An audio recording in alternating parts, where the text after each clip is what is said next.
Attention authors, we all need to stop trying to make our book our income. We need to understand what our book is for. Your book is your credibility builder.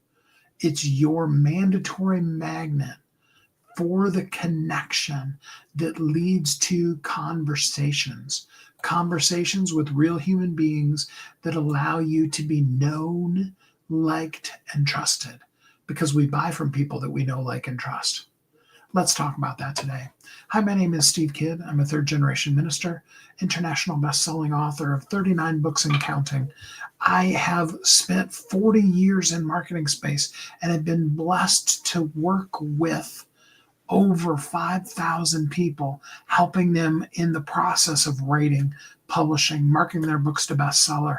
And what I know absolutely is how frustrated you are and how much you wrote that book to make that difference, and how much it feels like it really isn't doing what you had wanted, needed, expected, desired, craved for it to do.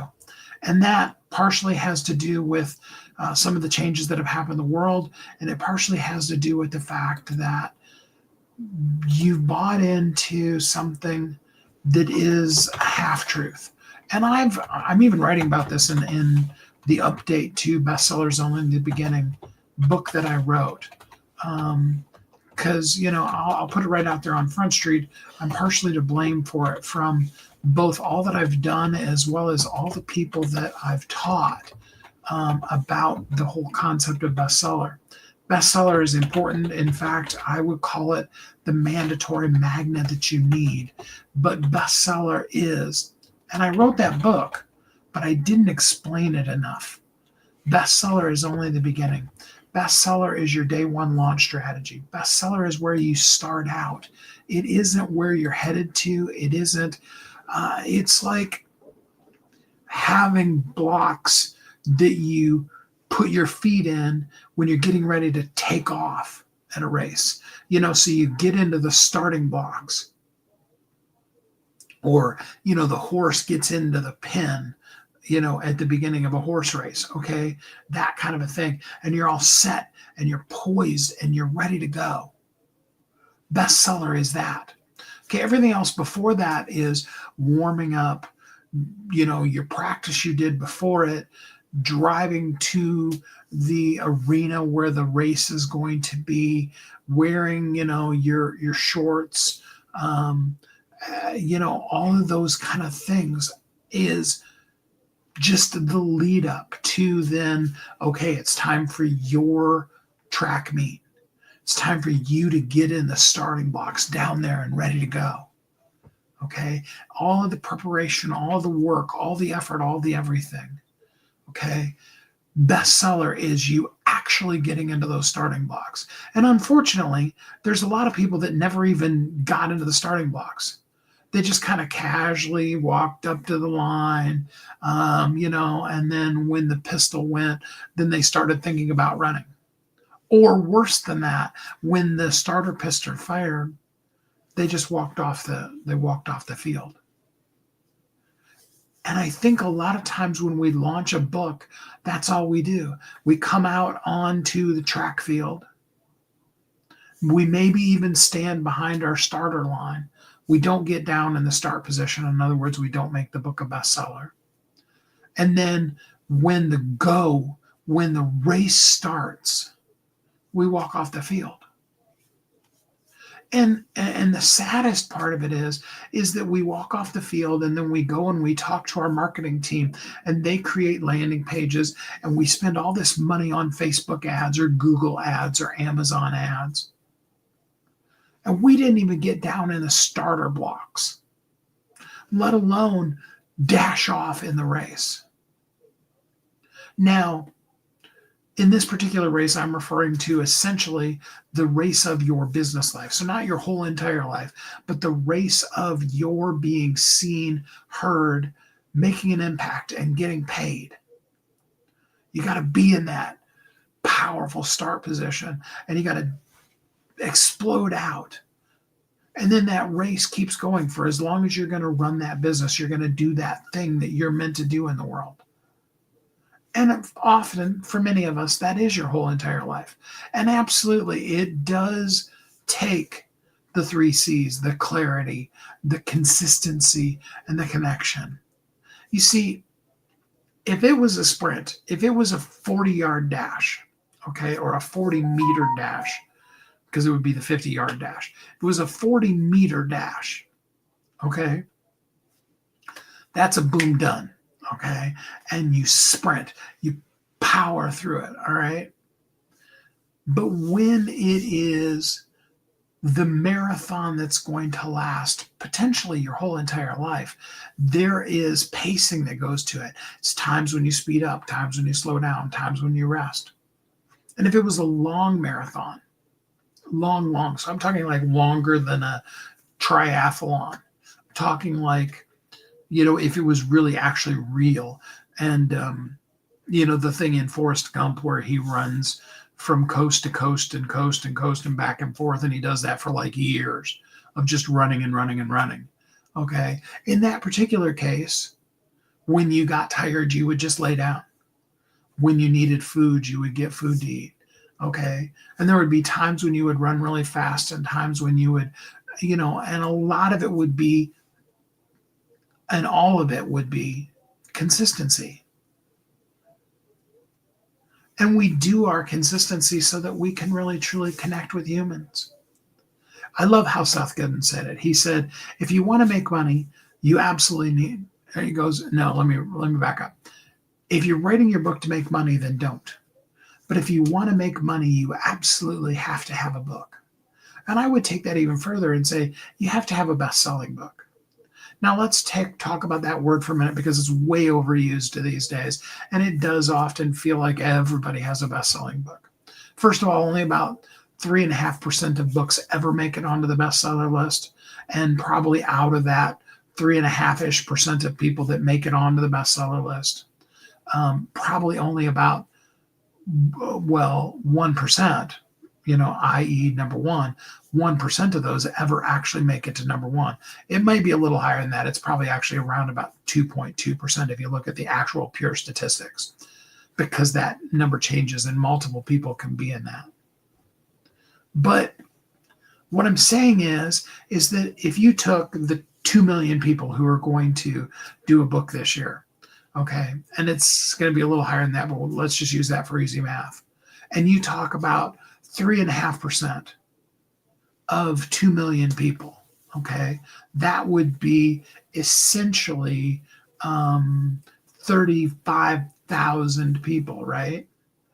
10% would be 100,000. So yeah, that would be 35,000 people, okay, that make it somewhere onto a bestseller list. So that number is already very unique and very powerful. And the other piece of that is, well, let's just stay there, okay? And then secondarily, for the people that make it to number one on that list, again, you're looking at, and let's go really high. Let's say that it's actually 5%, okay? That would be 10% of 35,000 would be 3,500. So 5% would be about 1,700. 17.5, technically 1,750 people, okay, that actually make it to number one. And that's if we use 5% of those, which is probably extremely high. So when you can say you're a number one international bestseller, meaning that you've also ranked in other countries, that's still a huge deal. But you're not going to make any money from it. Not unless you use it. And that's what we need to understand. You see, when we create a magnet, and whether you're talking about, from a business concept, a lead magnet, or you're talking about an actual magnet, that attracts, like you use it and you pick up nails out of the yard if you're in a construction project, or you use it to pick up paper clicks, or as kids, we used to play with them, right? When you take a magnet, its only job is to attract things. Okay. So if you had a magnet and you had a staple, paper clip over here on the side of your desk, and you couldn't reach it, but you could reach the magnet, and you use the magnet to extend your reach and to attract that paper clip to you. The paper clip would only be as good as you then took it off of the magnet and used it to clip together the paper. I mean, there's a couple other uses for paper clips, but whatever. Mostly paper clips are for clipping together paper, right? Thus the name. Same thing's true with your book. You magnetize people to you if you're visible. And the problem is that if you just make your book a bestseller, you just do that one and done kind of thing, you're not being visible. And what I've found recently is that if you are trying to compete in the AI noise, you're trying to write the right social media post, you're trying to write you're trying to create the right ad to go against people who are going to spend hundreds of thousands to millions of dollars in their ad budget to promote their book. And you probably even have a competitor in your general space, at least, that is spending tens to hundreds of thousands of dollars to compete directly against you. That's why you're falling silent in the noise. And then on top of that, people don't go to Google, a little bit Google, to search generically. They're especially not when they're on their, what's the word I'm looking for? Oh, my Gemini just came up. That's hilarious. They especially don't, go to Facebook hoping that they're going to get a new book. Right? That's just not what we're there for. We're looking for, desperate usually, for that connection. And we're not getting that connection because everybody's using AI to promote all their stuff. And we've stopped talking to humans. I love how Molly Mahoney says that. I totally stole that phrase from her. Molly, total kudos and absolute to you for doing that. We've got to talk to human beings. And we need to be where the human beings are. So yeah, the perfect world, what you want to do is be the keynote speaker on a great big giant stage at a great big event and have there be 500 or 1,000 people in the audience and be able to really show them how amazingly, incredibly cool you are. And then have all kinds of follow-up stuff, maybe even a booth or whatever, and you've got a QR code that comes up on the screen and the people can get not only all of your slides from your presentation, but they can join your program. That would be the perfect world. You're still not going to close 100% of the room, but that would be, and the bestest way of all of that is you set your credential that way. And then when you come down off the stage, people flock to you. They want to get a copy of your book. They want you to sign it, that kind of thing. And they want to work with you. You meet with them. They get to know you. They feel like they trust you and they really like you and they want to be part of that. See, it's humans connecting with humans, and no AI can do that for you. AI could help you create the PowerPoint presentation and make it amazing and beautiful and incredible and cool and wow. Absolutely, it can do that. But it can't get up on stage and present it for you. And if it did, it wouldn't be you. Not even if you used, 11 Labs to do your voice and HeyGen to do the video and had it so that it looked and sounded exactly like you. It's just that missing connection. Yes, we can feel connected to the people that are on TV. But if we learned nothing else from COVID, we learned that there's nothing like somebody that can hold your hand or give you a hug. Somebody that can look you in the eye and say, I know exactly how you feel. Let me help you with that. And with that said, let me say this to you very clearly. I know exactly how you feel. Let me help you with that. You've got this message. You've wrote that book. You've done the things. Now is your time to connect and make the impact. So today, right here, right now, you need to DM the word amplify. I think I may have actually said clarity in the thing. Either one of those. DM me anything, really.